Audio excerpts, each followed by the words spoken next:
Hello students, welcome back to my channel. Today I am taking class for class 9, second chapter Cell from the unit 1st Basic Biology, Cell the unit of life. As you know already, we have learned that biology is the study of living organism and there is a huge range of living organism from the microscopic amoeba to the huge blue whale. जैसे आते हैं कि living organisms हैं उनके बहुत लंबी range है slight amoeba से लेकर के ब्लू व्हेल तक जो सबसे बड़ा साइज एनिमल के होते हैं and all living cells they have the basic structure और जो जितने भी लिविंग ऑर्गन्स होते हैं वो सब किसके बने होते हैं सेल के what is cell cell is the fundamental structural and functional unit of all living thing what is cell cell is the structural and functional unit of life so it is the smallest part of the body of an organism which is capable of independent existence and of performing the essential functions of life. तो ये जो कि independent इसका existence होता है जो कि life के पूरे फंक्शंस को परफॉर्म करती है every organ in our body हमारी बॉडी के जितने भी ऑर्गन्स हैं स्किन है ब्रेन है मसल्स हैं बोन्स हैं ये सब किसके बने होते हैं थाउजेंड्स ऑफ सेल्स के बने होते हैं and every part of a plant leaf flower root stem wood ये सब भी किसके बने होते हैं they are all made up of large number of cells each cell has its own life हर सेल की अपनी लाइफ होती है old and weak cells in the body continually die पुराने और कमजोर सेल्स होते हैं शरीर में जो हमेशा खत्म होकर के वर्न आउट हो जाते हैं और वो रिप्लेस होते हैं नए सेल से आरबीसीज रेड ब्लड सेल्स हमारी बॉडी में होते हैं उनका लाइफ स्पैन 100 to 120 डेज होता है इसी तरह से सेल्स बहुत छोटे होते हैं मतलब वी कांट से हम अपनी आंखों से उनको देख नहीं सकते they can only be seen can not be seen by the naked eye therefore natural existence could not be detected by man until invented magnifying aids in the form of जब तक माइक्रोस्कोप का invention नहीं हुआ था तब तक उसको हम अपनी आंख से नहीं देख पा रहे थे और उसके बारे में हमको ज्यादा जानकारी भी नहीं थी but most of the organs including our cell life starts from a single cell zygote हमारे साथ जैसे हम लोग भी हैं ह्यूमन बींग्स हैं या कोई भी लिविंग ऑर्गेनिज्म हर एक की लाइफ जो है सिंगल सेल से स्टार्ट होती है जिसे हम कहते हैं zygote and the invention of the microscope first microscope constructed by Dutch scientist Antony van Leeuwenhoek सेला माइक्रो लेवेनहुक ने बनाया था 1600 मतलब he born on 1632 and died in 1723 ये इसका लाइफ स्पैन है लेवेनहुक का He was an ordinary public official who ground lenses and make microscopic observation as a hobby. मतलब उनकी हॉबी थी कि वो अपने ऑब्जर्वेशंस करते थे माइक्रोस्कोप लेंसेज को यूज करते थे and they have constructed 400 microscopes उन्होंने बनाए थे and all his microscope were simple सब जो माइक्रोस्कोप सिंपल थे इसमें ही कंसीडर्ड सिंगल जो बाई कॉन्वेक्स लेंस डाला था तो and he had considered magnifying power up to 200 time तो जो सिंपल कॉन्वेक्स लेंस यूज करता तो उसमें जो उसका साइज होता है उसका 200 टाइम्स बड़ा साइज उसमें हमको दिखाई देता था but his microscope some in this ये जैसे ये इसका सिंपल जो माइक्रोस्कोप ये आपका लेंस डाल करके जिससे कि इसको ऑब्जेक्ट रख के देखा जाता था ये सिंपल लेंस होता है जैसे आपका हम लोग मैग्नीफाइंग ग्लास इसको बोलते हैं lens one side and the object was mounted on the needle like screw on the point and the opposite side ये side लेकिन Robert Hooke English scientist he developed microscope by using लेकिन Robert Hooke ने जो microscope use किया जो invent किया था ये दो लेंसेज को यूज कर तो उसकी मैग्निफिकेशन यानी कि ज्यादा थी मैग्निफिकेशन है यानी कि उससे छोटा साइज जो है और ज्यादा बड़े आकार में दिखाई देता था such microscopes were later known as compound उनको हम बाद में क्या है उसे कंपाउंड जो एंटनी वन लेवेनहक ने पहले सिंपल माइक्रोस्कोप एक लेंस यूज करके बनाया था उसको हम सिंपल माइक्रोस्कोप दे और रॉबर्ट हुक ने जो माइक्रोस्कोप बनाया जो दो लेंस यूज करके बनाया उसको हम कंपाउंड माइक्रोस्कोप कहते हैं हुक का microscope the object seen placed on the stage जैसे ये स्टेज ये कॉपर था यहाँ पर ऑब्जेक्ट रखा जाता था यहाँ पर स्टेज पर पे और मैग्नीफाइंग ग्लास था जिससे कि लाइट ऑब्जेक्ट के ऊपर डाली जाती थी and an object to be seen placed on the stage below the light from an oil flame was thrown on it by means of a concave mirror concave mirror से उसके ऊपर light डाली जाती थी और उस लाइट के through examined the slice of cork उसने cork के स्लाइस को एग्जामिन किया and observed that it was made by a tiny box like compartments piled up together. तो वहां उसने देखा कि ये सेल्स जो होते हैं बहुत छोटे छोटे बॉक्स के रूप में होते हैं. ये छोटे बॉक्स उसको बड़े साइज कंपार्टमेंट के रूप में दिखाई दिए, जिसको कि उसने नाम दिया cell. And the ordinary compound microscope जो होता है, ये जो कंपाउंड माइक्रोस्कोप हम लोग लैब में यूज करते थे, ग्रेटली इम्प्रूव डिजाइन और हुक्स के माइक्रोस्कोप से. जैसे ये है आपका लाइट सोर्स, ये से लाइट यूज करते हैं, यहाँ पर स्लाइड रखते हैं, फिर यहाँ पे लो पावर हाई पावर दोनों लेंसेस होते हैं, घुमा के लो पावर में और हाई पावर अलग अलग लेंसेस. इसको ये जो होता है ये पूरा रोटेट होता है. ये आर्म जिससे हम माइक्रोस्कोप को पकड़ते हैं, और ये फाइन एडजस्टमेंट स्क्रूज, ये कोर्स एडजस्टमेंट स्क्रूज होते हैं. ये बॉडी यहाँ आई पीस होता है यहाँ पर, जिससे कि हम देखते हैं. ये नोज पीस जो लोअर ऑब्जेक्टिव्स जो होता है, और इस क्लिप से हम स्लाइड को यहाँ पर टाइट करते हैं. And the invention of this electron, ये तो कंपाउंड माइक्रो जो हम लोगों के बायो लैब में अगर हमें यूज होते हैं, वो ये कंपाउंड माइक्रोस्कोप यूज करते हैं. जो electron microscope further to the knowledge that about the cells that give a magnification of 200,000 times better. इसको 200 टाइम्स बेटर उन्होंने 200 गुना बड़ा दिखाई दिया था.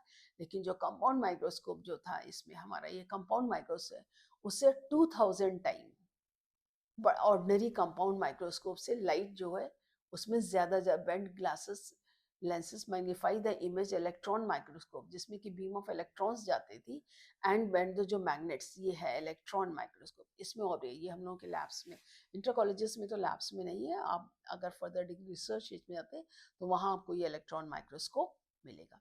जिसे name define the kind of microscope that consider single lens, simple microscope.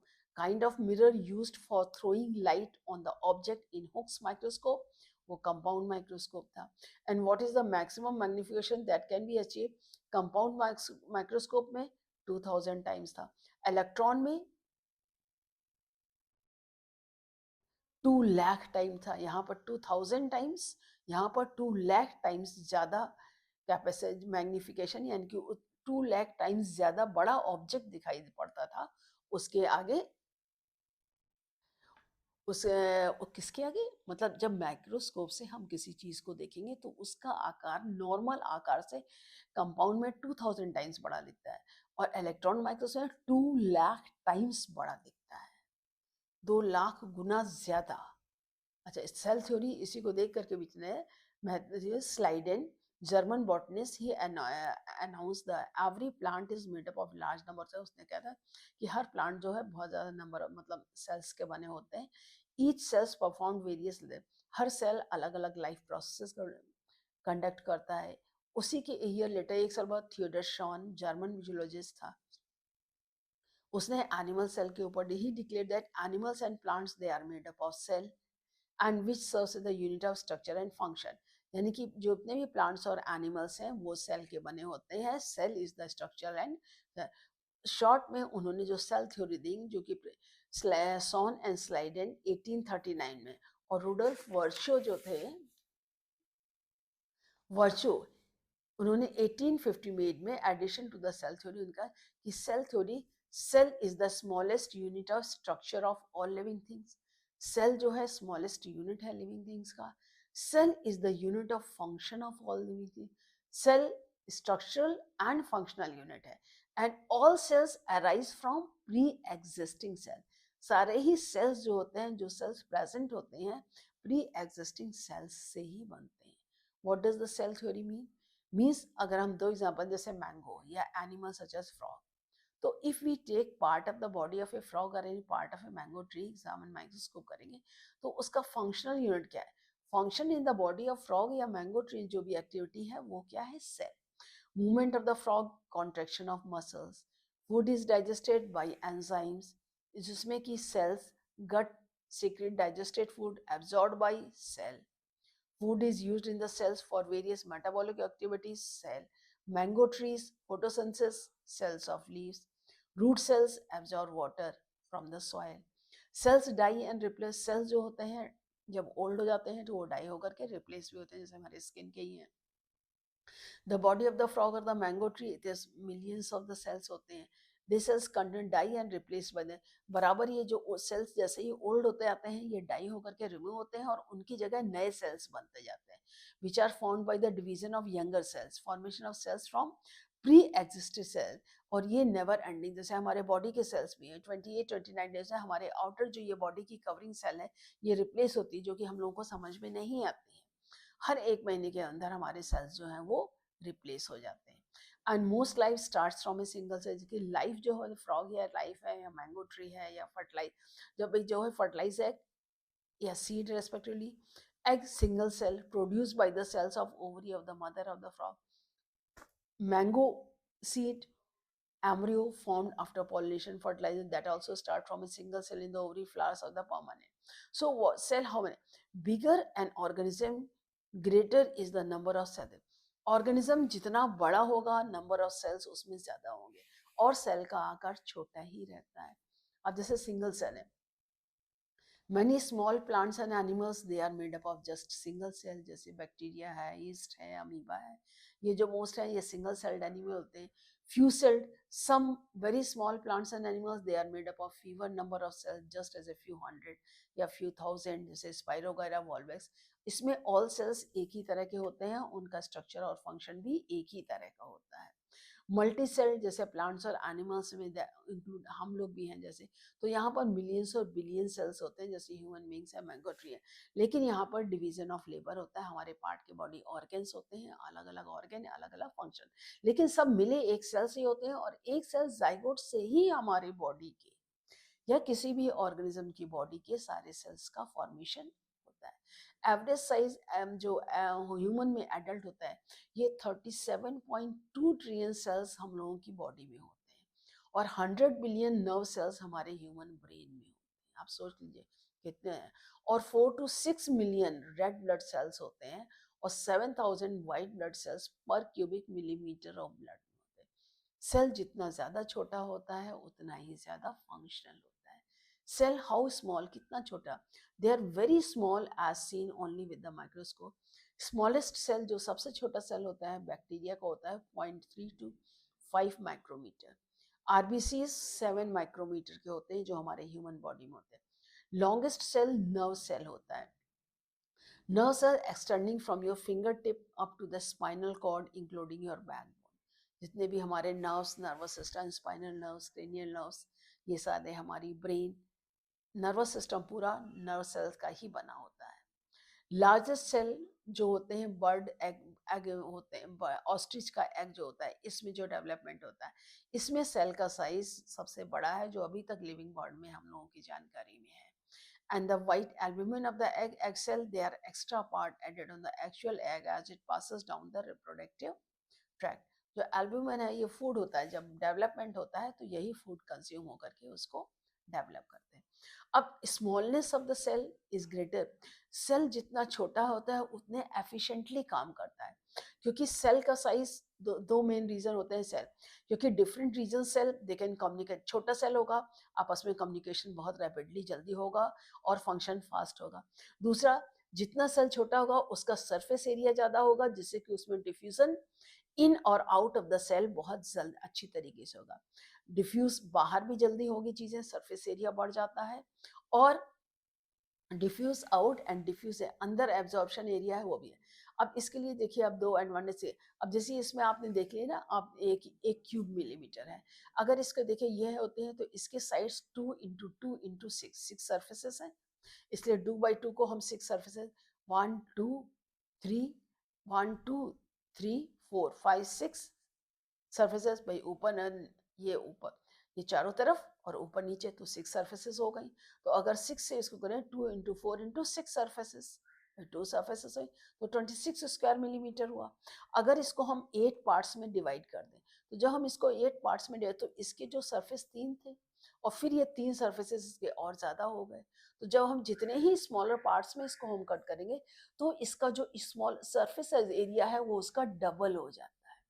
अब मान लीजिए हमने इसको एक पार्ट कट किया, तो जब ये इसमें था तो इसकी एब्जॉर्बिंग सरफेस तो 3 ही साइड थी, लेकिन जब इसको मर्ज किया तो इसके ये 3 एरिया साइज एब्जॉर्बिंग सरफेस और बढ़ गए, तो डबल हो गया, which is double that of the original larger cube surface. तो इससे क्या होता है कि small size of the cell, larger surface area, volume of the cell means greater diffusion, nutrients in the cell, cell में nutrients ज़्यादा diffuse होंगे, carbon dioxide ज़्यादा आएगी, मेटाबॉलिक वेस्ट बॉडी से ज़्यादा बाहर निकलेगा from the outside, respiratory gases, oxygen, nutrients cell में ज़्यादा इजीली अंदर जाएंगे, and oxygen into the cell, carbon dioxide out of the cell, oxygen अंदर जाएगी, कार्बन डाइऑक्साइड बाहर जाएंगे, न्यूट्रिएंट्स अंदर जाएंगे, वेस्ट बाहर आएंगे, अदर जो सब्सटेंस बॉडी चाहिए अंदर जाएंगे, वेस्ट सब्सटेंसेस बाहर होंगे, वाटर एब्जॉर्ब करेगा, एक्सेस वाटर बॉडी के बाहर जाएगा,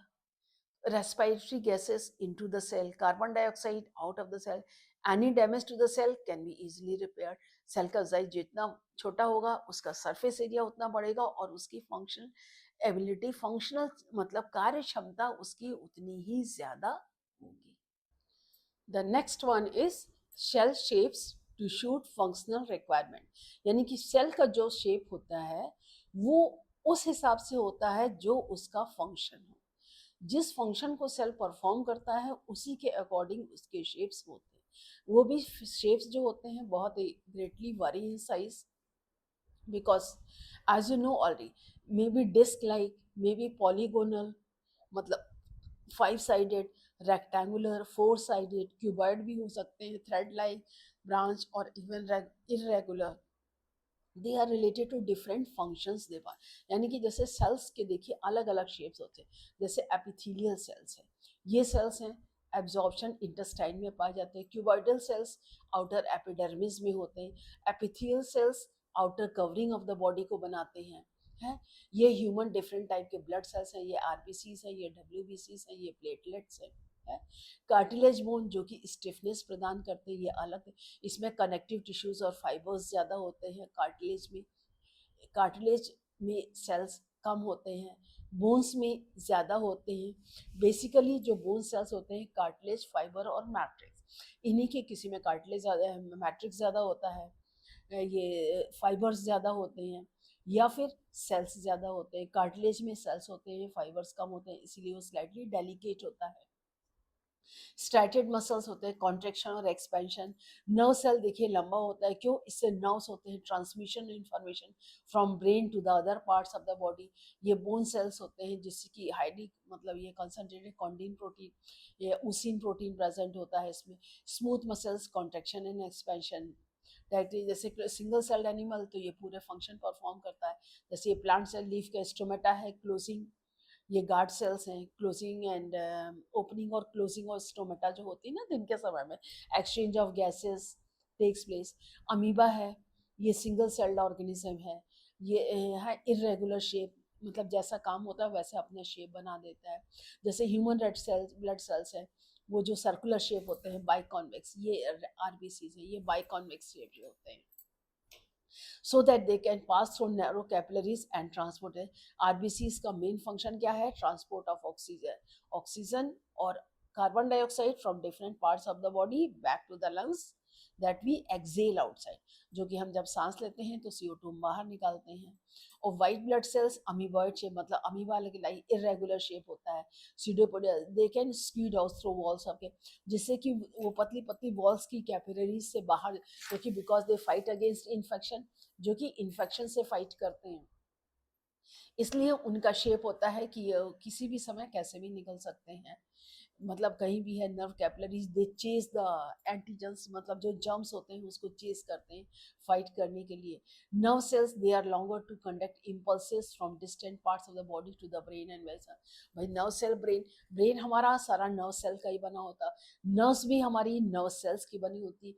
ब्रेन से डिफरेंट पार्ट में बॉडी में मैसेज जाता है सेंसरी नर्व्स के थ्रू, और सेंसरी नर्व के थ्रू सेंसेशन ऑर्गन से, सेंस ऑर्गन से मैसेज ब्रेन को जाता है, और जब ब्रेन उसको एनालाइज करता है क्या करना है तो फिर मोटर नर्व के जरिए वही सेंसेशन वापस उस पार्ट में जाता है. देन जैसे कोई हम गर्म चीज़ हाथ से छूते हैं तो उसको तुरंत है, तो जब हम छूते हैं तो वैसे ही सेंसेशन तुरंत हमारे ब्रेन में मैसेज भेजती है, ब्रेन कहता है तुरंत हाथ हटाओ, तो मोटर सेल से तुरंत, आप सोचिए कितना क्विक एक्शन होता है, हम रखते हैं और तुरंत हटाते हैं. तो ब्रेन उसी का तरह का फंक्शन होता है. Muscle cells long contractile to pull और स्क्वीज द पार्ट, बोन्स ये के साथ अटैच्ड मसल्स होती हैं. तो ये हमारे लोकोमोशन और मूवमेंट में काम करती है। इंटरनल सॉफ्ट ऑर्गन्स जो बने होते हैं मसल्स के होते हैं, वॉलंटरी इनवॉलंटरी मसल्स के होते हैं। तो जैसे हमारा डाइजेशन है, एक्सक्रीशन है, किडनी वगैरह है, हार्ट है, लंग्स है, ये सारे इनवॉलंटरी मसल्स जो कि फंक्शंस को हम अपने आप कंट्रोल नहीं कर सकते हैं। Guard cells stomatal pore in the leaves bean shaped होते हैं, जिससे कि क्लोज ओपन एंड जस्ट है। अच्छा, अब जैसे इसमें name the following any two one celled organism, amoeba, paramecium है, क्लेमाइडोमोनास को दे। Longest cell in animals, nerve cell. Amoeboid cells in human, white blood cells, WBC. Shape of white blood cells, amoeboid. Large surface area volume ratio, the cells ensures to diffusion of substance into the cell, oxygen cell के अंदर जाती है। अब structure हम cell का पढ़ते सकते हैं। देखिए, different kinds of cells, this special differences, जो अलग अलग डिफरेंसेस होते हैं, and they also basic structure plan which is dealt under the general. मतलब एक जनरल सेल का स्ट्रक्चर क्या है, एक जनरलाइज सेल्स का स्ट्रक्चर है cell membrane, plasma membrane, nucleus और साइटोप्लाज्म, ये तीन चीजें होती हैं। अब इसमें देखिए, जनरलाइज एनिमल सेल और generalize plant cell. Animal cell जो है ये देखिए, इसमें ये है सेल मेम्ब्रेन, फ्लूइड फील्ड है साइटोप्लाज्म, और ये है न्यूक्लियस, और बाकी ये है सेल ऑर्गेनेल, सेल के पार्ट जो अलग अलग फंक्शन। प्लांट सेल में भी देखिए, ये है cell wall. Cell wall plant cell में प्रेजेंट होती है, एनिमल सेल में एब्सेंट होती है। अंदर है सेल मेम्ब्रेन, इसके बीच में जो होता है इंटर मेम्ब्रेन, ये जो मिडिल लैमेला प्रेजेंट होती है। अब ये फ्लूइड है साइटोप्लाज्म, ये है न्यूक्लियस, और इसमें लार्ज वैक्यूल। क्यों? क्योंकि प्लांट सेल्स फूड स्टोर करते हैं मोस्ट पार्ट्स में। देखिए, cells they have a definite shape, structure and their function. Such parts they are called organelles. जो ऑर्गेनल जैसे न्यूक्लियस है, माइटोकॉन्ड्रिया है, गोल्गी बॉडी है, ये आपके देखिए न्यूक्लियस है, ये है माइटोकॉन्ड्रिया है, ये गोल्गी बॉडी है, ये endoplasmic rough endoplasmic reticulum, smooth endoplasmic reticulum, lysosome, ribosome, centriole है, ये सारे स्ट्रक्चर। तो इनको हम क्या कहते हैं? सेल ऑर्गेनेल्स बोलते हैं। Organelles they have the same status in the cell the organ they have in the entire body of plant. मतलब जो जिस सेल का फंक्शन होता है पूरे एनिमल और प्लांट में, वो सिर्फ वही स्पेसिफिक फंक्शन को परफॉर्म करता है। The organelles, they have same status of a cell, or as the organs have the entire body of the animal। मतलब प्लांट का जैसे रूट्स हैं तो एब्जॉर्प्शन होगा, लीव्स हैं तो फूड मैन्युफैक्चरिंग होगी, अब जैसे इंटेस्टाइन है तो डाइजेशन होगा, किडनी है तो ब्लड फिल्ट्रेशन होगा, तो सेम काम करते हैं।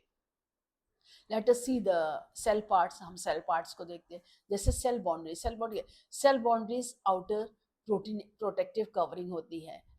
Internal content of the cell, जो इंटरनल साइटोप्लाज्म होता है, from its external environment, external environment से उसको प्रोटेक्ट करने के लिए they regulate the movement of substances in and out of the.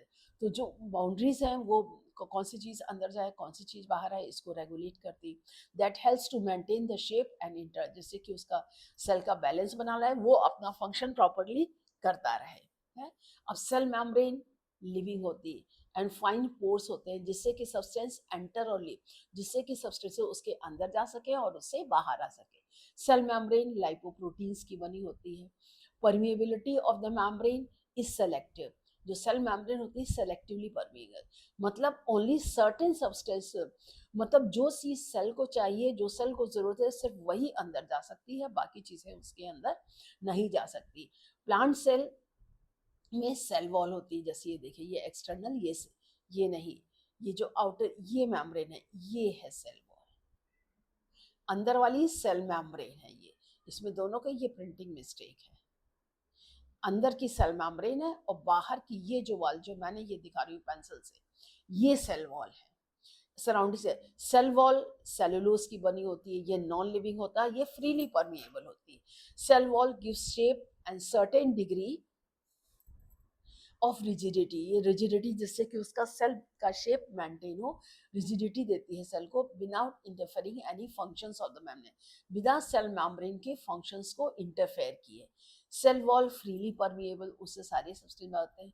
तो plant cell as shown in the figure, they show cell walls of 6 surrounding cells and the middle layer as shown, their line holds 2 adjacent, जैसे cotton है, jute है, coconut है, इन सब में जो है वो सेल वॉल प्रेजेंट होती हैं। अब इसमें जो सेल वॉल की मेम्ब्रेन जो होती है,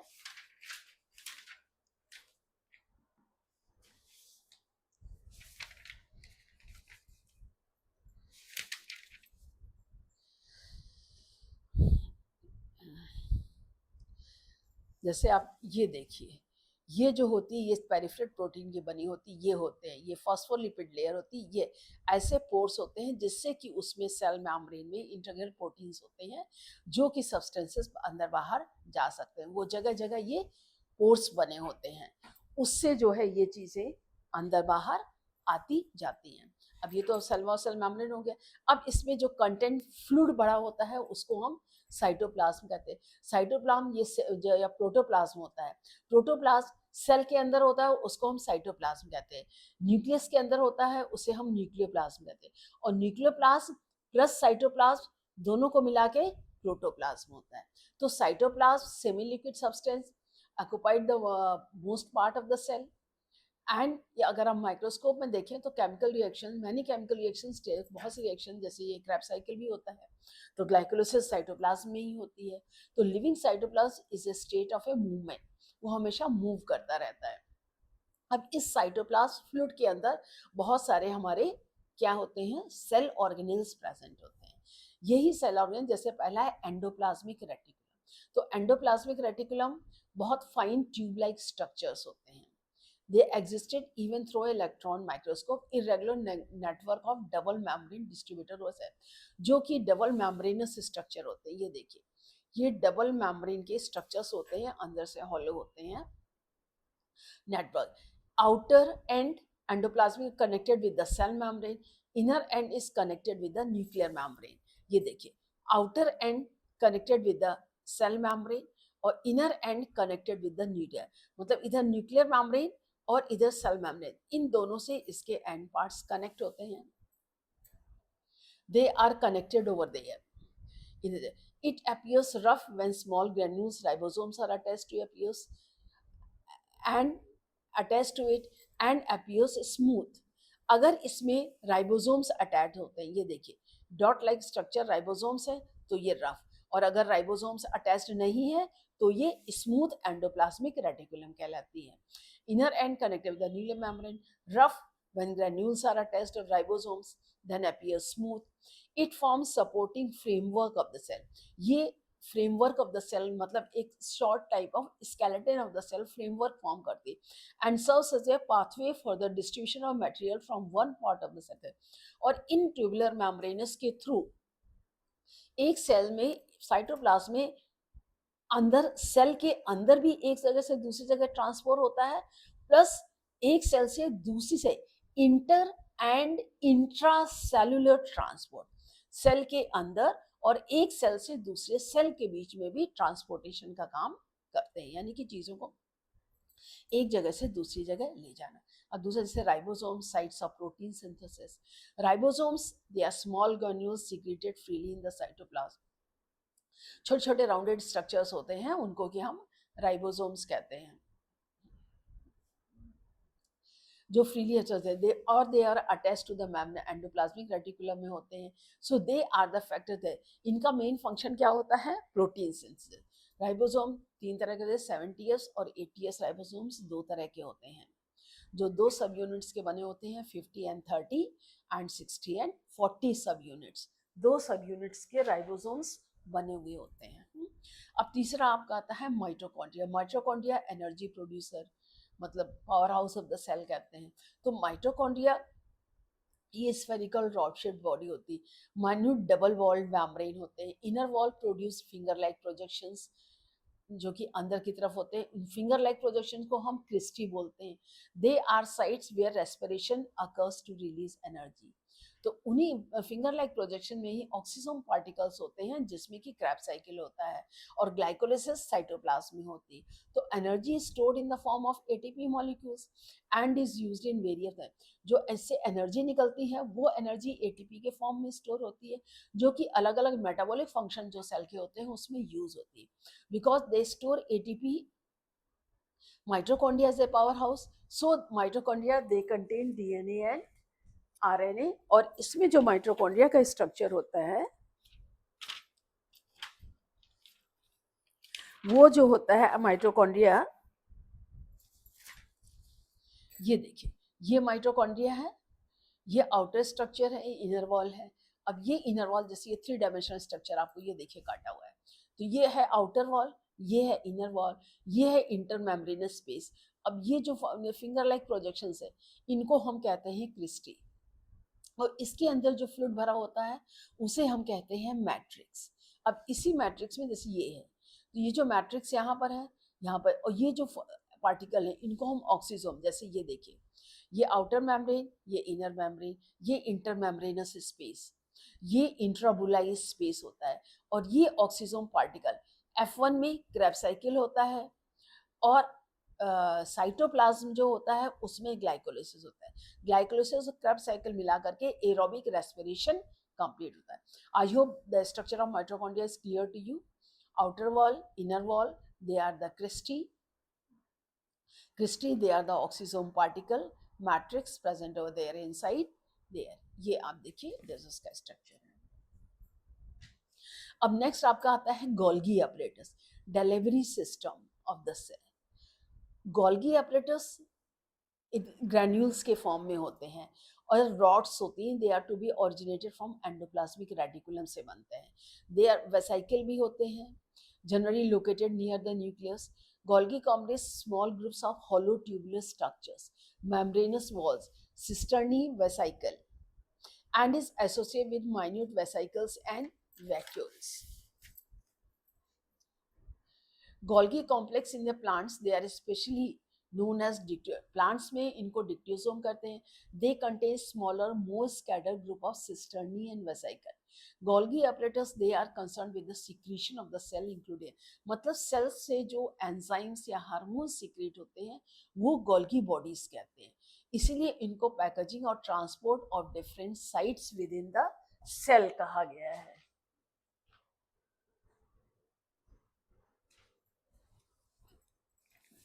इसमें मैं आपको दिखाती हूँ,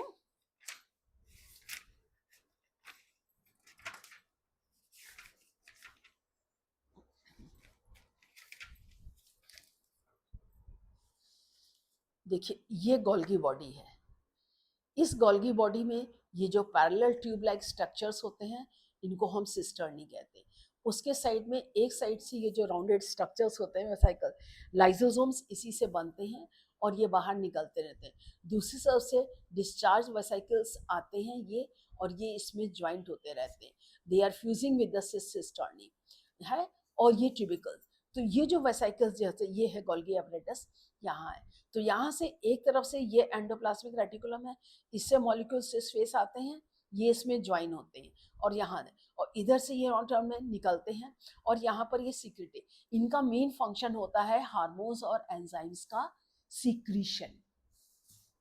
ये गोल्गी apparatus जो होते हैं, ये जो गोल्गी apparatus का मेन फंक्शन जो होता है, secretion of hormones and enzymes, cell plate formation plant cell में, cell wall formation, and production of hormones. Hormones का प्रोडक्शन करते हैं, और एंजाइम्स वगैरह का सीक्रेशन जो होता है वो इन्हीं के थ्रू होता है। लाइजोसोम्स, इंट्रासेलुलर डाइजेस्टिव सेंटर्स, तो ये लाइजोसोम्स जो होते हैं वेसाइकल्स डिफरेंट स्टेज के, ये डाइजेस्टिव एंजाइम्स रहते हैं, और लाइजोसोम्स का फॉर्मेशन गोल्गी बॉडीज से ही होता है। They are small vesicles, different shapes containing digestive enzyme. They destroy and digest foreign substances around them. ये जो एंजाइम है वरना सेल पूरा डाइजेस्ट हो जाएगा, तो ये सराउंडेड होते हैं, तो जो हार्मफुल सब्सटेंसेस होते हैं उनको ये अपने अंदर रिकवर कर लेते हैं। And they digest the stored food during unfavourable condition, when food is unavailable. Many damaged cells, they destroy, dissolve their own lysosomes, hence they are also known as suicidal bag। जो harmful चीजें होते हैं उनको ये destroy कर देते हैं, इसलिए उनको हम suicidal bags भी। The next one is centrosomes and centriole। ये दूसरा सेल ऑर्गेनेल है। Centrosome is found only in the animal. Centrosome जो है ये सिर्फ एनिमल सेल में होता है। सेल डिवीजन, जब cell during the cell division both in mitosis and meiosis spindle fibres develop from the centrosome. जब भी माइटोसिस डिवीजन हो या मियोसिस डिवीजन होता है, जो भी होता है, उन दोनों ही समय में ये जो है स्पिंडल फाइबर्स एनिमल सेल में इसी से ही बनती हैं। सेंट्रोसोम, इसके अंदर 2 सेंट्रियोल्स होते हैं, जिसमें कि शॉर्ट बंडल्स ऑफ माइक्रोफिलामेंट्स रहते हैं जो कि राइट एंगल में आपस में अरेंज रहते हैं. Microscopic view, there are no centrosome and centrioles in plant cell. जबकि प्लांट सेल में सेंट्रोसोम एब्सेंट होता है, एनी सेल में सेंट्रोसोम प्रेजेंट होता है. इसके अंदर दो न्यूक्लियाई होते हैं जिसको कि हम सेंट्रियोल कहते हैं. ठीक है. Plastids, plastids they are found only in plant cell. They are special organelles in different shape. जो प्लास्टिड्स होती है ओवल, स्पेरिकल, डिस्क, मतलब किसी भी शेप की हो सकती है depending on the colour. The plastids they impart colour to the plant. तो प्लास्टिड दे आर स्पेशली मतलब जो प्लास्टिड बेसिकली तीन तरह की होती है, leucoplast, chromoplast, chloroplast. Leuco means white, colourless plastids होती है. इनमें कोई पिगमेंट्स नहीं होते हैं, ये स्टार्च स्टोर करती है. जैसे पोटैटो है, they have lots of leucoplast in them. जो अंडरग्राउंड रूट्स के पार्ट में जो स्टोर्ड फूड मटेरियल मैक्सिमम अधिकतर ल्यूकोप्लास्ट के.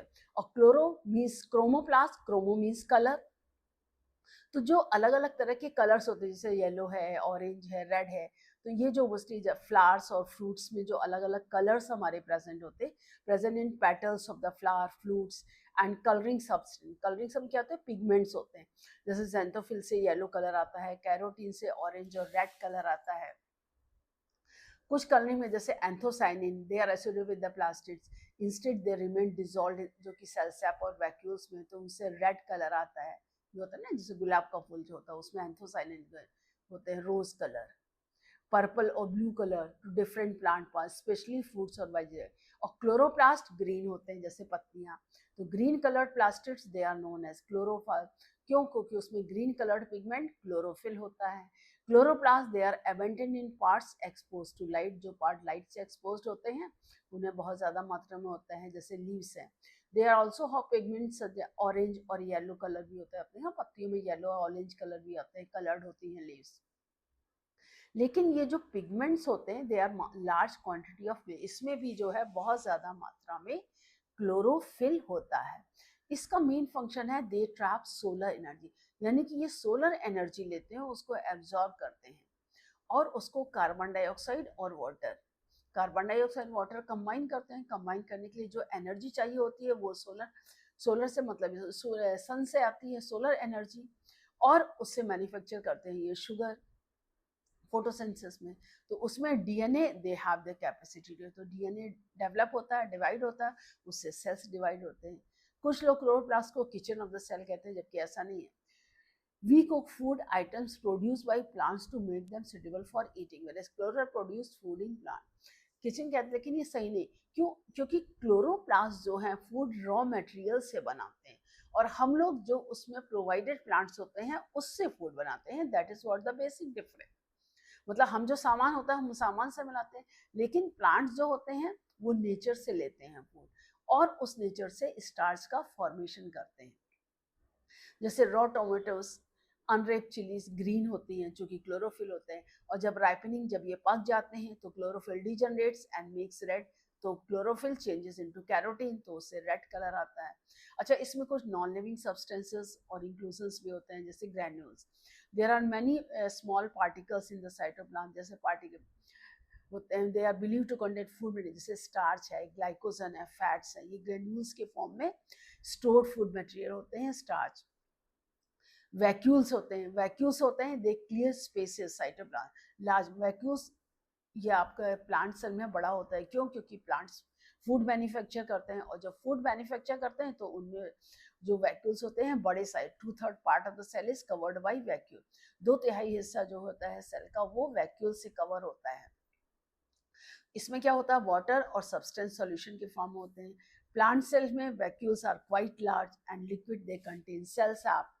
वैक्यूल्स के अंदर सेल सैप होता है. Animal cell does not have such prominent side vacuoles. क्यों? क्योंकि एनिमल सेल फूड तो बनाते नहीं, वो तो कंज्यूम करते हैं. वो तो जब हम एक्स्ट्रा फूड लेते हैं तब वो फूड जो है, तो एक्स्ट्रा फूड लेते हैं तो हमारे फैट के फॉर्म में वो हमारी बॉडी में डिपॉजिट होता है. अब जैसे nucleus, it is the main part of the cell. Nucleus is most important part. क्यों? It regulates environment. ये सारे पूरे सेल के फंक्शंस को रेगुलेट करता है और जो अलग सेल ऑर्गेनेल्स हैं, अलग अलग सेल ऑर्गेनेल्स कैसे आपस में कोऑर्डिनेट करके काम करें, ये भी न्यूक्लियस से ही गवर्न होता है। इंपॉर्टेंट सेल डिवीजन में करता है। एंड इट कंटेन, न्यूक्लियस के अंदर जीन्स होते हैं जो कि hereditary character, they transfer the hereditary characters from parents to offspring, others में जो पेरेंट के कैरेक्टर्स हैं उसको ट्रांसफर करते हैं। Nucleus small spherical structure located somewhat in the centre. It has declare, जैसे ये देखिए न्यूक्लियस है, तो जो आउटर कवरिंग है ये न्यूक्लियर मेम्ब्रेन, ये इसमें देखिए पोर्स बने होते हैं, ये तो ये न्यूक्लियर पोर कहलाते हैं। फ्लूइड जो होता है वो न्यूक्लियोप्लाज्म होता है। ये न्यूक्लियोलस जो कि न्यूक्लियस की एक्टिविटीज को कंट्रोल करता है। और जो ये थ्रेड लाइक स्ट्रक्चर है क्रोमेटिन नेटवर्क, यही जब सेल डिवीजन में इसी से क्रोमोसोम्स बनते हैं। ठीक है, ये न्यूक्लियर पोर है, ये न्यूक्लियस का स्ट्रक्चर। जैसे आप, it has a delicate nuclear membrane which is filled with relatively dense nucleoplasm, fluid nucleoplasm होता है। certain thread like structures chromatin fibers होते हैं। सेल डिवीजन में क्रोमेटिन फाइबर्स जो होती हैं वो थिक और रिबन लाइक बनते हैं और इन्हीं से ही क्रोमोसोम्स बनते हैं। दे फाइबर्स आर देन कॉल्ड, इन्हीं फाइबर्स को ही हम क्रोमोसोम्स कहते हैं। जो फाइबर बनते हैं वो क्रोमोसोम फॉर्म में, क्रोमेटिन, क्रोमोसोम्स का जो मैटर जो क्रोमेटिन जो होता है वो क्रोमोसोम्स का ही मैटर होता है। क्रोमोसोम्स ही क्रोमेटिन मटेरियल जब वो डेंस होते हैं ग्रोथ के स्टेज पर होते हैं। अच्छा, जिसमें न्यूक्लियर मेम्ब्रेन एब्सेंट, जैसे प्रोकैरियोटिक सेल्स, तो उसमें क्या होता है, जो न्यूक्लियर मटेरियल जो होता है वो साइटोप्लाज्म में फ्री होता है और जो कि सेंट्रल रीजन में प्रेजेंट होता है उसमें न्यूक्लियर मेम्ब्रेन एब्सेंट, तो उसको हम न्यूक्लियाइड कहते हैं। जैसे ये है, ये क्रोमोसोम सेंट्रल रीजन में है, लेकिन ये जो न्यूक्लियर मेम्ब्रेन है ये एब्सेंट होती है, न्यूक्लियर मेम्ब्रेन प्रेजेंट नहीं होती है।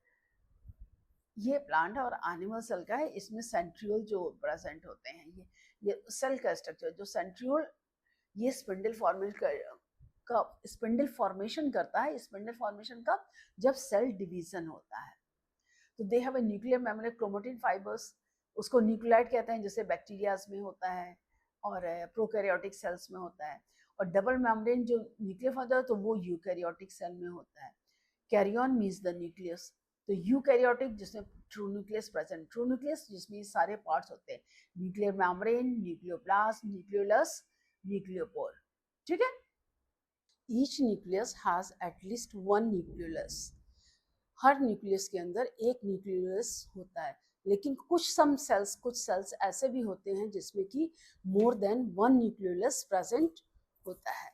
If in case more than one nucleolus, लेकिन वन है या मोर देन वन है, ये नंबर हमेशा फिक्स्ड रहता है। The number of nucleoli in a cell they are fixed and the nucleus participates in protein synthesis of rhizome। Nucleolus जो होता है, न्यूक्लियोलस का मेन फंक्शन प्रोटीन सिंथेसिस होता है, जो कि राइबोसोम्स के द्वारा होता है। राइबोसोम्स का फंक्शन है प्रोटीन सिंथेसिस, ये राइबोसोम्स प्रेजेंट होते हैं और इसी प्रोटीन सिंथेसिस से न्यूक्लियस के अंदर क्रोमोसोम्स की ग्रोथ होती है। नंबर ऑफ क्रोमोसोम डेफिनेट होते हैं हर सेल, जैसे हमारी ह्यूमन बॉडी सेल है, इसमें 46 यानी कि 23 पेयर्स ऑफ क्रोमोसोम्स होते हैं। इसी तरह से अलग अलग एनिमल्स में अलग अलग नंबर ऑफ क्रोमोसोम्स का फिक्सेशन होता है। जैसे एस्केरिस राउंड वॉर्म में 2 होते हैं, गार्डन पी में 14, ओनियन में 16, मेज में 20, हनी बी में 32 होते हैं, लॉयन में 38 होते हैं, माउस में 40 हैं, वीट में 42 होते हैं, ह्यूमंस में 46 होते हैं, पोटैटो में 48 होते हैं, चिंपैंजी में 48, मंकी में 54, डॉग में 78, शुगर केन में 80, क्रेफिश में 200। कुछ इंसेक्ट्स ऐसे होते हैं जैसे मोर देन 1000 होते हैं क्रोमोसोम। तो क्रोमोसोम्स का मेन फंक्शन क्या होता है, these chromosomes they carry the genetic characters from parents to the offspring। offspring means the net generation through the union of the egg of the female। जब egg और sperm fertilise करते हैं आपस में, तब ये दोनों जो क्रोमोसोम्स जो होते हैं आपस में मिलते हैं, half from female half from male. आधे क्रोमोसोम्स फीमेल से आते हैं, आधे मेल से आते हैं, फिर दोनों कंबाइन होकर के टोटल नंबर ऑफ क्रोमोसोम्स के इक्विवेलेंट हो जाता है। क्रोमोसोम्स ये क्रोमोटिन से बनते हैं। दे ये कंपोज किससे होते हैं, हेरिडिटरी यूनिट्स। हेरिडिटरी यूनिट्स को क्या कहते हैं, genes. Genes are present on chromosome. Genes क्या होते हैं, जीन क्रोमोसोम का एक पार्ट होता है, वही मिल करके और पर्टिकुलर जीन पर्टिकुलर कैरेक्टर को रिप्रेजेंट करता है। Genes they are made up of chemical substances, DNA, DNA deoxyribonucleic acid. Genes किसका बना होता है? डीएनए का बना होता है, जिसे कि हम डीऑक्सीराइबो न्यूक्लिक एसिड कहते हैं। It is the genes not the chromosome that determine the characteristics of the species. जो भी पर्टिकुलर ऑर्गेनिज्म की जो कैरेक्टर्स होते हैं, वो कैरेक्टर्स जो होते हैं जीन्स से रिप्रेजेंटेड, जैसे lion, tiger, mouse, cat, they all have 86 38 number of chromosome, इन सभी में 38 क्रोमोसोम होते हैं, but they look different due to the genes located on that. दोनों का नंबर ऑफ क्रोमोसोम्स एक है, लेकिन ये सब आपस में एक दूसरे से अलग दिखाई दे। क्यों दिखाई देते हैं? क्योंकि जो इसमें जीन्स प्रेजेंट होते हैं क्रोमोसोम्स में, उनकी पोजीशन, उनके कैरेक्टर्स अलग अलग होते हैं। इसलिए you can revise about the in the table 21। इसमें आप हम बाद में देखें। अच्छा, जो इसमें आपको दिया है डीएनए फिंगर, ये आपके कोर्स में नहीं है। डीएनए फिंगरप्रिंटिंग, इसका मतलब ये होता है कि lots of region in the between the genes, they are non functional such areas 99% of the total DNA. यानी कि ये जीन है, अगर जैसे ये लाइन है, तो इसमें एक जीन यहाँ पर है, एक जीन यहाँ पर है, तो इसके बीच का एरिया जो होता है वो नॉन फंक्शनल होता है। तो इसी में जो होते हैं, मतलब इसमें कोई कैरेक्टर कैरी नहीं होता, कुछ नहीं होता है, वेरिएशंस होते हैं। तो इसमें जो है बहुत ज़्यादा वेरिएशंस होते हैं कि कहाँ फंक्शनल है, कहाँ नॉन फंक्शनल है। तो इसी से यही आइडेंटिफाई करता है इंडिविजुअल को पॉपुलरली, जिसे कि हम डीएनए फिंगरप्रिंटिंग कहते हैं। जैसे फिंगरप्रिंटिंग में इनका पैटर्न जो है हेल्प करता है कि identity of a person, and the technique even use to testify parentage of that, यानी कि ये पर्टिकुलर इंडिविजुअल किसका, यही डीएनए फिंगर। तो यानी कि जो जीन्स जहाँ लोकेटेड है वो उनके पेरेंट्स से काफ़ी कुछ रिजेंबल करते हैं।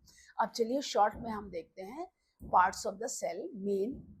जैसे cell wall, outermost in the plant, non living rigid, freely permeable, mainly composed of cellulose. इसका मेन फंक्शंस क्या है? It gives rigidity and shape, allow substance in the solution, substance solution को enter करती है, and provides protection. Plasma membrane, outermost in animal cell but lies next to cell wall. भाई animal cell में तो ये outer most membrane होती है, लेकिन प्लांट सेल में सेल वॉल के बाद प्रेजेंट होती है। बहुत thin, it's very thin, flexible, it is a living. Cell wall non living है, सेल मेम्ब्रेन लिविंग है। इनमें फाइन पोर्स होते हैं और ये सेमी परमिएबल होती है। और ये किसकी बनी होती है? ये लाइपोप्रोटीन की बनी होती है, जबकि सेल वॉल सेलुलोज की बनी होती है। It regulates the entry of solutes and ions and maintains the shape of the cell in animal cell.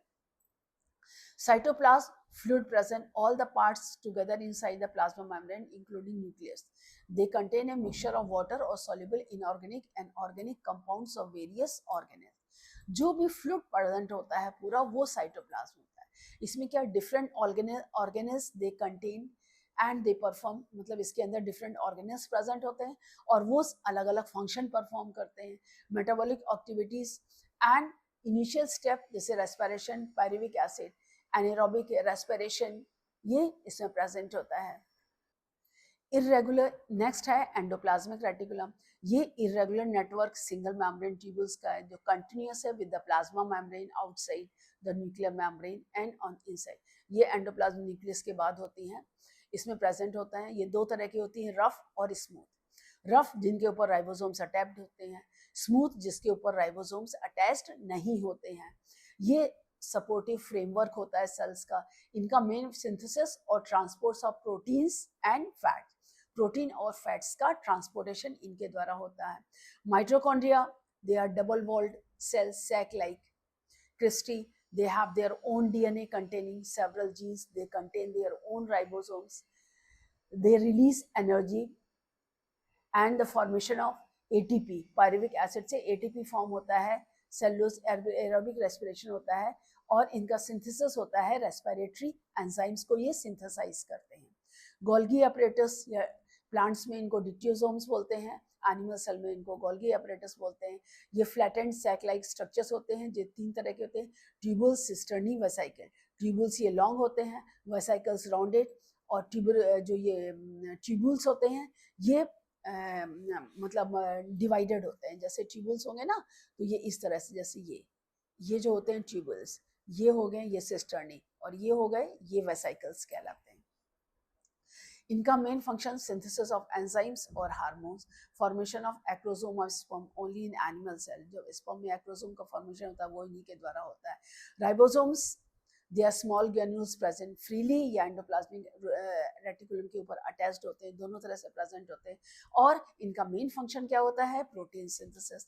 Lysosomes, lysosomes क्या होते हैं? ये स्टफ्ड बॉडीज राइबोसोम्स होते हैं, इनमें डिफरेंट टाइप्स के एंजाइम्स होते हैं। इनका इंट्रासेलुलर डाइजेशन डिस्टर्ब है, यानी कि जो चीज़ें हमारी बॉडी को ज़रूरत नहीं होती हैं तो उनको ये डाइजेस्ट, यानी कि जो लार्जेस्ट पार्टिकल उनको सिंपलर एलिमेंट्स में ब्रेक डाउन कर देते हैं और उनको शरीर से बाहर नहीं, तो डिस्ट्रॉय करते हैं। For when cells in cold, old और injured, then they rapidly destroy, तो इसीलिए इनको सुसाइडल बैग्स कहते हैं। और जो digest cartilage during formation of bones होते हैं, जैसे जैसे फॉर्म के कार्टिलेज बाई कार्टिलेज ही हार्डलेस सब्सटेंस फॉर्म करके बोन फॉर्म करती हैं, तो ये उसमें हेल्प करते हैं। सेंट्रोसोम ये एनिमल सेल में प्रेजेंट होता है, प्लांट सेल में एब्सेंट होता है। इसका जो मेन फंक्शन होता है, ये around the surrounding the centrioles located near the nucleus. They contain one or two centrioles. Centrioles, they are surrounded by radiating microtubules to form a star aster during cell division. Initiates and regulation of cell division. Plastids, green color chloroplast, chromoplast, leucoplast. Double membrane, they contain the proteins, matrix, DNA. है ये chloroplast, they impart color to the flowers and fruits. Chloroplast helps in photosynthesis. Leucoplast, no pigment, they store starch. Nucleus, largest cell organelle present inside the center of the nucleus, spherical in shape. है it contains network और thread like structure. Chromatin fibers, DNA होता है. Nuclear membrane में pores होते हैं जिससे कि cell और न्यूक्लियस, साइटोप्लाज्म और न्यूक्लियस के बीच में इंटरचेंज एक्सचेंज ऑफ मटेरियल्स होते हैं। ये सेल के फंक्शंस को रेगुलेट करता है। अगर ये सेल से हटा दिया जाए तो the cell will die. Chromatin chromosomes होते हैं जिसमें कि जीन्स, क्रोमोटिन मटेरियल होता है जिससे क्रोमोसोम्स बनते हैं। क्रोमोसोम्स में जीन्स प्रेजेंट होते हैं। Genes they control the hereditary information, characters को कंट्रोल करते हैं। न्यूक्लियस, ये वन और मोर ये ये न्यूक्लियोलस, मतलब न्यूक्लियस के अंदर जो राउंडेड स्ट्रक्चर होता है उसको हम न्यूक्लियोलस कहते हैं। और ये स्ट्रक्चर न्यूक्लियस की एक्टिविटीज को कंट्रोल करता है। जो राइबोसोम्स प्रोड्यूस करते हैं, participates in protein synthesis and forming and storing the RNA, formation and storage of RNA, and it also dictates ribosomes to synthesize protein, यानी कि प्रोटीन कब सिंथेसाइज करना, कब कम करना है, कब ज्यादा करना, ये सादा डायरेक्शन न्यूक्लियोलस के हिसाब से होता है। और क्रोमोटिन मटेरियल होता है, ये नेटवर्क जो मटेरियल्स होते हैं इससे क्या बनते हैं? क्रोमोसोम्स करते हैं। जो क्रोमोसोम्स किसके बने होते हैं? डीएनए के बने होते हैं। क्रोमोसोम्स किसके बने होते हैं? डीएनए के बने होते हैं। Chromosomes they carry hereditary information और genes from parents to offspring. अब ये जो ऑर्गेनल्स हैं ये सेल इंक्लूजन से नॉन लिविंग सब्सटेंसेस हैं, जैसे वैक्यूल्स, ग्रैन्यूल, ये फूड मटेरियल्स स्टोर करते हैं। They are the clear space water substance है। प्लांट सेल्स में ज़्यादा होते हैं, एनिमल सेल्स में छोटे होते हैं। इनकी कवरिंग जो होती है उसको टोनोप्लास्ट कहते हैं। ये वाटर स्टोर करते हैं, इसके अंदर अलग ऑर्गेनिक सॉल्युबल सब्सटेंसेस भी होते हैं, फूड होते हैं, वेस्ट प्रोडक्ट भी होता है जो कि सेल को टर्जिडिटी प्रदान करते हैं। इसमें पिगमेंट्स भी होते हैं, anthocyanin. Granule, small particles, crystals, droplets जो होते हैं, जो छोटे छोटे पार्टिकल्स होते हैं उनको ग्रैन्यूल्स कहते हैं। इसमें स्टार्च ग्रेन्स भी हो सकते हैं प्लांट सेल में। ग्लाइकोजन, भाई स्टार्च एनिमल सेल में ग्लाइकोजन के फॉर्म में स्टोर होता है और प्लांट सेल में स्टार्च के फॉर्म में स्टोर होता है। एंड फैट कंटेनिंग, तो उनको they store serve as the food for the cell. जब इमरजेंसी होती है तो उसमें ये फूड फॉर्मेशन का काम करते हैं। अब देखिए प्लांट सेल और animal cell, basic structure plant cell, animal cell का both contain plasma membrane, nucleus, endoplasmic reticulum, Golgi body, mitochondria, ribosomes, ये तो दोनों में प्रेजेंट होते हैं। देखिए प्लाज्मा मेम्ब्रेन दोनों में, रफ एंडोप्लाज्मिक एटम दोनों में है, न्यूक्लियस दोनों में है, साइटोप्लाज्म दोनों में है, गोल्गी अपरेटस दोनों में है, वैक्यूल्स दोनों में। एनिमल सेल में छोटे होते हैं जबकि प्लांट सेल में बड़े होते हैं। और माइटोकॉन्ड्रिया दोनों में प्रेजेंट होता है। सेल वॉल इनमें प्रेजेंट होती है, इसमें एब्सेंट होती है। क्लोरोप्लास्ट इसमें प्रेजेंट होते हैं, इनमें एब्सेंट होते हैं। और जो बैक्टीरियल सेल होता है इसमें सेल ऑर्गेनल्स पूरे नहीं होते हैं, राइबोसोम्स प्रेजेंट होते हैं। राइबोसोम्स होते हैं, कैप्सूल होते हैं और ये जेनेटिक मटेरियल क्रोमोसोम सेंटर में डिस्पर्स होता है। इसको न्यूक्लियोइड बोलते हैं। प्लाज्मिड के फॉर्म में जो फूड मटेरियल स्टोर होता है इसका, साइटोप्लाज्म फ्लूइड होता है, ग्लाइकोजन ग्लैन्यूल्स के फॉर्म में फ्लूइड्स होता है, प्लाज्मिड होते हैं, ये लॉन्गर वैक्यूलर सब्सटेंसेस जो होते हैं जो कि just as a part of a they perform particular function, what particular that was not clear yet, right. अब इन दोनों में differences as you know very well. Cell wall present in plant cell made up of cellulose, absent in animal cell. Centrosome, plant cell, centrosome absent. Animal cell, centrosome present. Vacuoles, large and prominent, vacuoles absent. If present, they are very small. Plastids present in plant cell, absent in animal cell. Size, they are larger with distinct outline. They are smaller with less distinct boundaries. Cytoplasm not so dense, यहाँ पर cytoplasm dense होता है, only a thin lining of cytoplasm mostly push to the periphery. Cytoplasm यहाँ पर जो है cytoplasm कम होता है क्योंकि 2/3 पार्ट वैक्यूल से कवर्ड होता है। यहाँ पर cytoplasm fills almost the entire cell. अब जो लिविंग सब्सटेंस है क्या है, प्रोटोप्लाज्म। प्रोटोप्लाज्म यह होता है साइटोप्लाज्म प्लस न्यूक्लियस है, मतलब कि जो फ्लूइड सेल के अंदर है वो साइटोप्लाज्म, न्यूक्लियस के अंदर न्यूक्लियोप्लाज्म, तो cytoplasm nucleoplasm together it is known as product, मतलब साइटोप्लाज्म और न्यूक्लियोप्लाज्म, जो कि बायोलॉजिस्ट ने क्या term protoplasm long time. Living substance is an organic organism, तो लिविंग सब्सटेंस प्रोटोप्लाज्म जो कि सेल के अंदर होता है, and protoplasm is described as translucent fluid somewhat colourless greyish और brownish, and the chemical composition of protoplasm is very complex. It varies a little from one cell to another, जो थोड़ा बहुत एक सेल से अलग अलग होता है। कॉमन एलिमेंट्स इंक्लूडेड है प्रोटोप्लाज्म में hydrogen, oxygen, nitrogen, sulphur, iron, phosphorus. क्या मेन चीज होती है प्रोटोप्लाज्म में? Carbon, hydrogen, oxygen, nitrogen, sulphur, iron और phosphorus. They are same in all cell, but some elements specific compounds जैसे water, proteins, carbohydrate, water है, protein है, carbohydrates है, fats है, mineral salts है, ये थोड़ा differ होते हैं। It also to say impossible accurate chemical analysis of because it in some cases it increases protoplasm as soon as removed from the organ। तो जैसे ही जैसे मतलब अगर इससे प्रोटोप्लाज्म कम होता है, रिमूव कर केमिकल एंड प्रोटोप्लाज्म का करते हैं, तो it is removed from the organism, तब फिर क्या है ऑर्गेनिज्म सर्वाइव नहीं कर सकता। So it is the total living substance of a cell, that is cytoplasm and nucleus. तो न्यूक्लियस क्या है? ये living substance of the cell है जिसको कि हम प्रोटोप्लाज्म कहते हैं। Now to definite cell, cell is the basic structure और building blocks of the cell. They contain protoplasm enclosed bye cell membrane. Plant cell में सेल वॉल भी होता है इसके बाहर। तो सेल भी दो तरह के होते हैं, प्रोकैरियोटिक, यूगैरियोटिक। प्रोकैरियोटिक प्रिमिटिव सेल जिसमें कि ट्रू न्यूक्लियस प्रेजेंट नहीं होता है, यूकैरियोटिक सेल में प्रॉपर ट्रू न्यूक्लियस प्रेजेंट होता है। तो ये न्यूक्लियर डिफरेंसेस अलग अलग होते हैं। अब ये है name the different part of cell in which many chemical reactions occurs with the help of an enzyme, जो कि काफ़ी केमिकल रिएक्शंस होती हैं, एंजाइम्स के अंडर एकर होती हैं। तो जो केमिकल रिएक्शन सिक्रीट होते हैं, जो बहुत ज़्यादा एंजाइम सिक्रीट करता है, वो आपका कौन सा ऑर्गन्स होता है? वो होता है Golgi apparatus. It is network chromatin fibre occurs in nucleus, nucleus के अंदर न्यूक्लियर होता है। Cellulose forms the main component of cell wall. Organ and organelle, organ एक पार्ट होता है, ऑर्गेनली सेल के अंदर जो पार्ट्स होते हैं, सेल पार्ट का एक पार्ट होता है, उसको हम ऑर्गेनली कहते हैं। Plant cell, animal cell pertaining to the plastids. तो प्लास्टिड्स किस में प्रेजेंट होते हैं? प्लांट सेल में। एनी सेल में प्लास्टिड्स एब्सेंट होते हैं। अब प्रोकैरियोट्स और यूकैरियोट्स में डिफरेंसेस क्या क्या होते हैं? जैसे nucleus is not well defined, eukaryote में वेल डिफाइंड न्यूक्लियस होता है। ये सिंगल सेल, इसमें सिर्फ डीएनए होता है। इसमें genetic material, DNA containing wound around certain proteins भी प्रेजेंट होते हैं। प्रोकैरियोटिक में स्मॉल राइबोसोम्स होते हैं, यूकैरियोटिक में लार्जर राइबोसोम्स होते हैं। इसमें सेल ऑर्गेनेल्स एब्सेंट होते हैं, यहाँ पर वेरियस सेल ऑर्गेनेल्स प्रेजेंट होते हैं। प्रोकैरियोटिक जैसे bacteria, blue green algae. Eukaryotic Euglena, amoeba, all other plant animal cells होते हैं, वो प्रेजेंट होते हैं।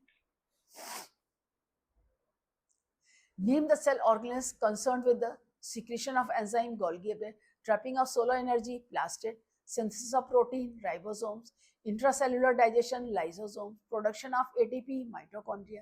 Name the cell organ component which is cell wall is made up of cellulose, irregular network of tubules, irregular network of tubules, double membrane mitochondria, clear space with water or other substance in the solution vacuole, visible only in cell division stages. वो आपके ये क्या होते हैं इसमें spindle fibres mention. Proteus cells have larger ribosomes? No, they have smaller ribosomes. False. Eukaryotic cells have mitochondria? Yes, true. Amoeba is an example of prokaryotes? Yes, true. Nuclear membrane is present in bacteria? Yes, it is present in bacteria. Some examples of cellular activities fulfilling the needs of an organism as a whole. All organisms grow due to growth in size, increase in the number of cells, such growth production more. Yes, जितने भी living organisms होते हैं उनका main characteristic है सब grow करते हैं. सब बॉडी को जो जनरेशन जो टूट फूट कट फट जाती है, लॉस्ट और डैमेज्ड पार्ट को रिपेयर करते हैं, injury of regeneration, lost parts जैसे लेट्स देते. So all they move due to contractibility of the cells, और सेलुलर पार्ट्स की कॉन्ट्रैक्टिबिलिटी है जिससे कि सभी सेल्स मूव भी करते हैं.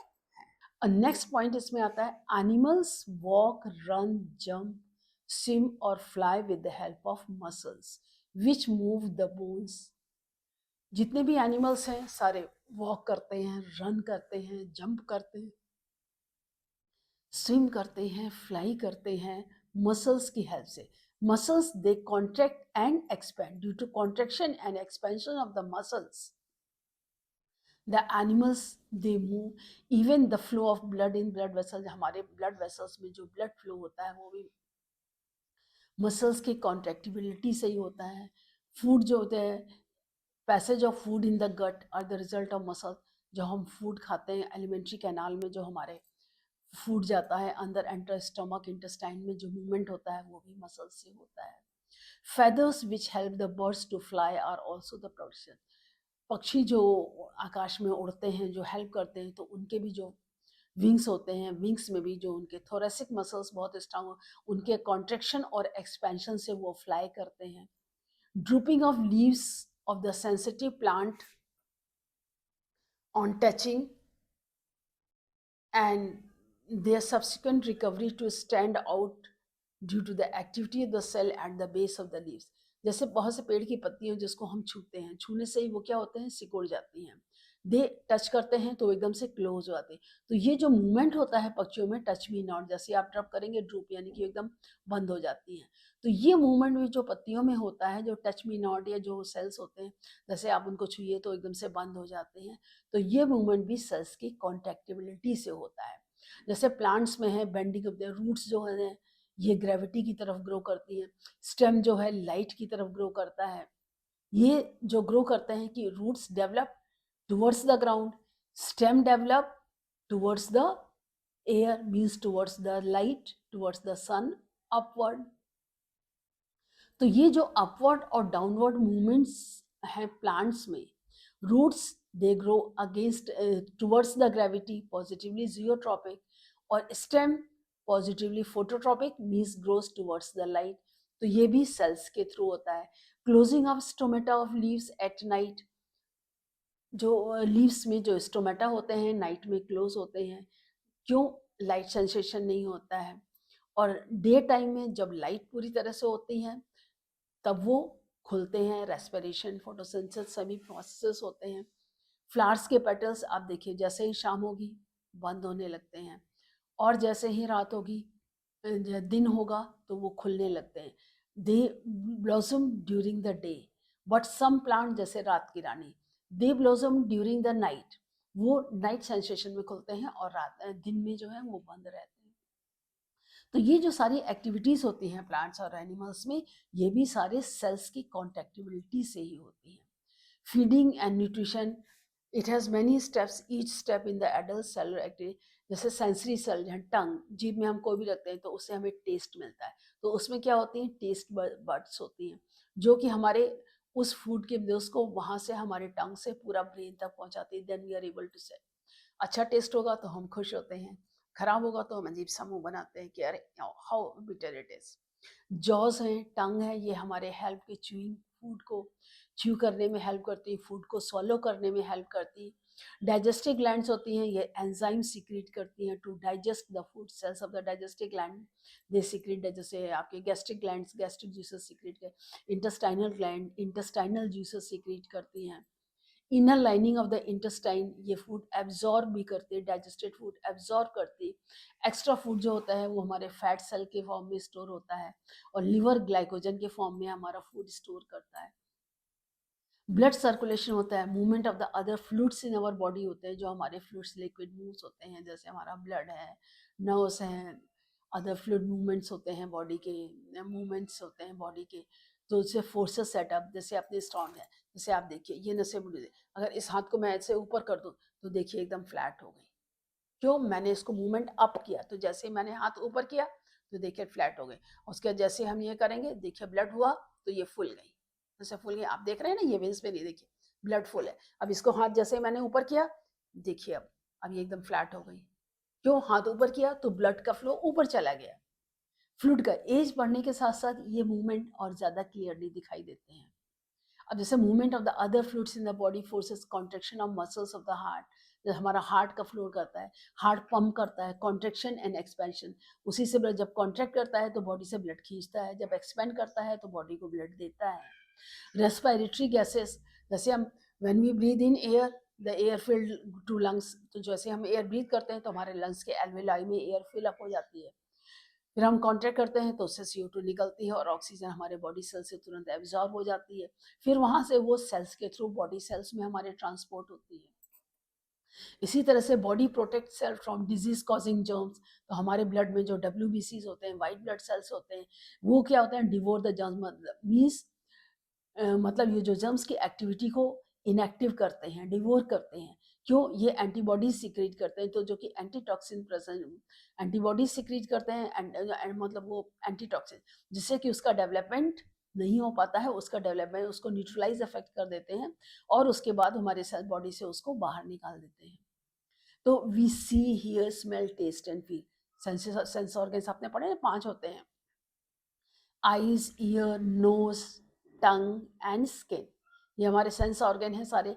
Touch, pain, heat, cold, sensory cells के थ्रू होते हैं। जैसे मेमोरी है, कैपेसिटी है to solve problems due to the activity of the cell. तो activity of the cell, brain, brain में सेल्स क्या होते हैं? न्यूरॉन्स होते हैं। तो उन सारे न्यूरॉन्स की एक्टिविटी ओनली, तो जो हम लोगों की एक्टिविटीज होती हैं सारी सेल्स के ऊपर। अब ब्रेन है, किसी का तेज होता है, किसी का धीमा होता है, क्यों? क्योंकि उसमें अरेंजमेंट अलग अलग से होते हैं, अलग अलग types of, numerous types of arrangement है। जैसे एक आप रस्सी लीजिए और उसको उल्टा सीधा कैसा भी मोड़, तो वो जो उल्टा सीधा मोड़ने का जो होता है पर्टिकुलर पैटर्न, उसी में IQ लेवल छिपा होता है। We maintain our body heat, जैसे थर्मो रेगुलेशन, जैसे धूप जैसे हमारे बॉडी का टेम्परेचर कांस्टेंट है, अगर कांस्टेंट नहीं होगा तो हमारे बॉडी फंक्शंस प्रॉपर, होमोस्टेसिस को मेंटेन करना पड़ता है। वी कूल इट, जब हमें गर्म होती है तो क्या होता है? हमारे पसीना, we sweat from the cells, so the sweat glands in the present, sweat glands present होती हैं जो कि स्वेट निकालती हैं, जिससे कि पसीना निकलता है, तो हमारा टेम्परेचर बॉडी रेगुलेट होता है। All organisms they produce the young ones, जितने भी ऑर्गेनिजम्स हैं वो यंग वन, या तो ये फर्टिलाइज एग्स, जैसे बर्ड्स में होती हैं, बर्ड्स फर्टिलाइज एग ले करते हैं, तो एग कुछ दिनों के बाद जो अंडा होता है उससे बच्चे निकलते हैं। बेबीज इन एनिमल्स बेबीज कहते हैं, जैसे होते हैं, या प्लांट्स में सीड्स होते हैं। तो इसमें जो एक्टिविटी थी, एग और स्पर्म फ्यूज करते हैं, फ्यूज करके जाइगोट बनाते हैं, जाइगोट से बेबी का डेवलपमेंट होता है। प्लांट्स में absorption of water, plants root से वाटर एब्जॉर्ब करते हैं, nutrients through the root cells, जो रूट सेल्स होते हैं ऑस्मोसिस के थ्रू वाटर एब्जॉर्ब करते हैं। Stem cells they conduct water and water to the different part. भाई रूट से वाटर स्टेम के जरिए लीव्स में जाता है, लीव्स जो फूड बनाती हैं फोटोसिंथेसिस में, whatever food they make, that food is transferred through stem to the roots. तो वो दोनों ही है, स्टेम वाटर को नीचे से ऊपर ले जाता है, फूड लीव से स्टेम से रूट्स को ले जाता है, तो पूरा ही ट्रांसलोकेशन होता है। Light is trapped by the leaf cells containing chloroplast to produce food. Light जो है वो लीफ सेल्स ट्रैप करते हैं, क्लोरोप्लास्ट होते हैं, उनसे की फोटोसिंथेसिस से फूड बनता है। फ्लावर्स, कलर्ड फ्लावर्स शो ही होते हैं, तो जो अट्रैक्ट इंसेक्ट्स को इंट्रैक्ट करते हैं। Cell petals, nectar secreting gland होती हैं, तो वो नेक्टर या तो फीड करते हैं या उसके सेंट से अट्रैक्ट होते हैं। जैसे mango seed producers mango plant, hence egg producers hen, similarly transmitting the parental features to young ones dependent on what the germ cells carry them। जैसे हम कि मैंगो, आम के सीड से आम का ही पेड़ निकलेगा, बबूल के सीड से बबूल का ही निकलेगा, सेम के सीड से सेम का ही पेड़, बीन से बीन का ही निकलेगा।